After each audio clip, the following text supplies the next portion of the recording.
does this opportunity represent for your group? Yeah, it's nice to be home for sure.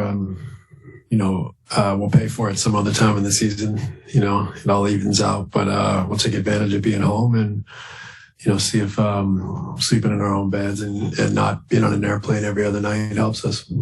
Front end of your first back-to-back of the season, how will you handle the rotation and the minutes? Yeah, Blake's going to sit tonight and play tomorrow. So we'll definitely adjust a little bit on these two games, but just an opportunity to kind of protect guys and give other guys some minutes. Coach, Kevin's ability to not only score but make decisions so early into the shot clock or so early into touching the ball, what does that do to, I guess, the opposing defenses, and does that open anything else up for you guys? Yeah, it's a great addition to our offense when he can, one, defensive rebound and push, two, play in space, where the defense isn't set and they've got to cover his, size, length, skill, agility, and then his ability to make others better at times too can give us another layer. So I love it. I love it when he's able to play in space, and want to encourage him to continue to, seek those opportunities. And you guys have kind of used Javon almost like a free safety sometimes, where he's able to kind of cheat off his man and play, I guess, in the gaps. What about this game allows you guys to use him that way? Well, I don't know if that's actually fair to say. I think it depends on matchups. We want everyone to play the same way. We want him to get into the ball. We want him to, play in the gaps if it's appropriate to the guy he's guarding or who he's helping off of, and that's the same for everybody. But Javon's a good on-ball defender. Gets into guys, combative and competitive. So he brings that and picks up full court. So that's I think really a nice addition to our defense. You were fairly conservative last year with both Blake and KD in terms of back-to-backs. I'm curious, is it presumed then that Kevin would sit tomorrow, or has he made progress in that area where you're a little bit more comfortable playing him in both? Yeah, I think we're more comfortable playing him. He's had more than enough time since the injury, since the return. He's proven, that he can handle that. Now, do I want to pick some spots to be able to protect him this year? Of course, but it's not, as formulaic as perhaps last year was. What impressed you about LaMelo Ball as a floor general second-year guy? Yeah, incredible vision, playmaking, has a feel and flair for the game. He's really quick for a long, tall point guard. He's got a great knack for the game. So he's going to have an excellent career, and he's already having a big impact on their team. We saw how tough Aldridge was the other night in Philadelphia. I know he's coming back from the health issues and stuff like that, but do you see an expanding role for him going forward, somewhere down the road? I think that's to be determined. I don't think we can make any real clear decisions in 2 games. So, but if anyone plays at a really high level consistently, their role's probably going to grow. But, at the same time, I think that's just more of a blanket statement, a generality that, or a truth. But, I think we need to see a lot of things from all our guys, experiment, like we said, try different lineups, combinations, and then we'll go from there. But I think right now it's really early to say.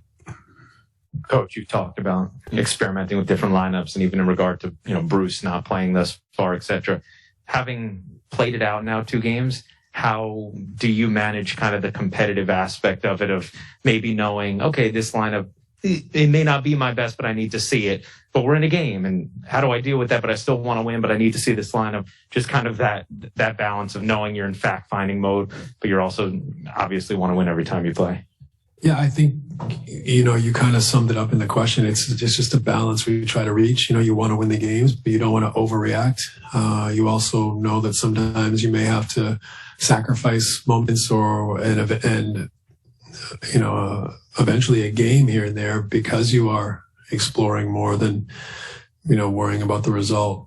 So finding that balance can be tricky, but I think it's something we're just going to try to do. And I think it's the right route for us right now. Let's get through as much kind of this exploration as possible early and see where we're at.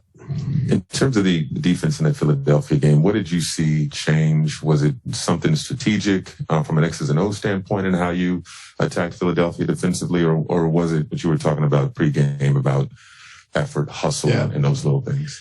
I think we started the game. Obviously, we had a poor first quarter defensively, but a lot of that is we turned the ball over or missed shots, complained to the referee, and they run down and make 6 of their first 7 threes. So that's one way to give yourself a 7-point quarter off the bat. But after that, I thought, we settled into the game, we settled down a little bit, and we were much more competitive. We hung with them during stretches where we could have folded and showed a lot of character. And then, in the fourth quarter, I felt like we, played our best basketball, and perhaps even wore them down a little bit, which was, we're a team that I don't think we're necessarily in the best condition yet, as most teams probably aren't. But I think, our guys showed a lot of mental toughness to persevere even when it wasn't easy, and we suffered for long stretches of that game.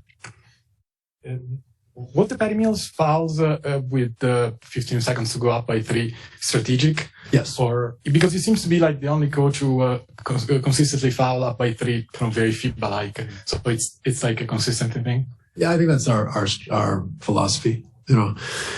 It's tricky, those situations, because they obviously want to get a shot up early. If they're going to back the ball out and set up a play, we'll wait. But when they get into a shooter and he's within range, you don't have the luxury to wait. So as long as he's going away from the basket, you foul. So that's why it's like maybe it's 15 instead of 9, 8, 7, 6 seconds on the clock. So, but I think we have, we believe in our free throw shooting and, our ability to kind of see out games in that way. Steve, with some of the bigger lineups you've played so far, and even going back to the players you added in the offseason, was this something, even back beginning in the offseason, you guys kind of concluded you wanted or needed to play bigger? Not really. I think it was it's always a discussion. You're always thinking of all the different things. It wasn't like we're like, wow, we got to get bigger.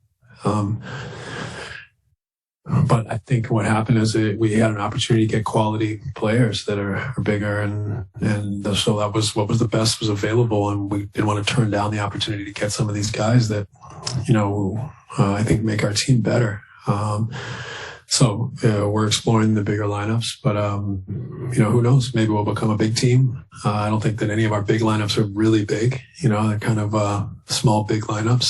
But we'll explore that. Maybe that'll be a part of who we are at the end of the road. But we also know that we can play small, and we've been successful playing small.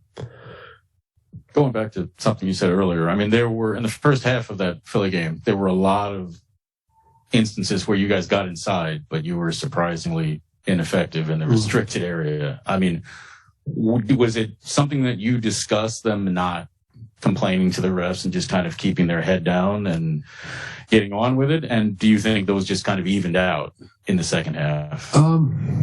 We didn't necessarily. I meant more you guys finishing in the rim. And not... we didn't necessarily discuss the fouls, but we did say we have to have some poise and belief here, and just stay within reach of them.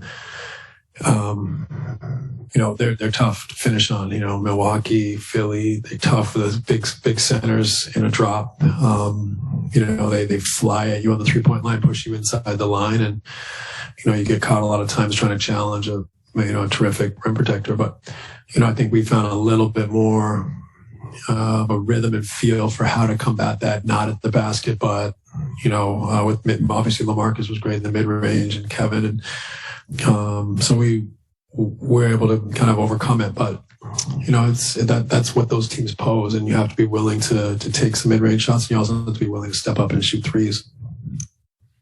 Hey, Steve, what kind of challenges does the Hornets pace present? Yeah, I mean, they're a fast, athletic team that wants to push and play in transition. They like to slip out to the rim on a lot of the pick and rolls, so it's happening really fast, which makes your decision-making challenged. So tonight, I think we've got to be really solid, locked in. One would be great if we don't turn the ball over, because that's going to fuel their offense and help their defense. So they're excellent in transition. They play a lot of random basketball in transition, which is difficult to defend and to scheme against. So taking care of the ball will be huge for us tonight to try to limit as much as possible the easy opportunities they create in transition. Thank you. Thanks, guys.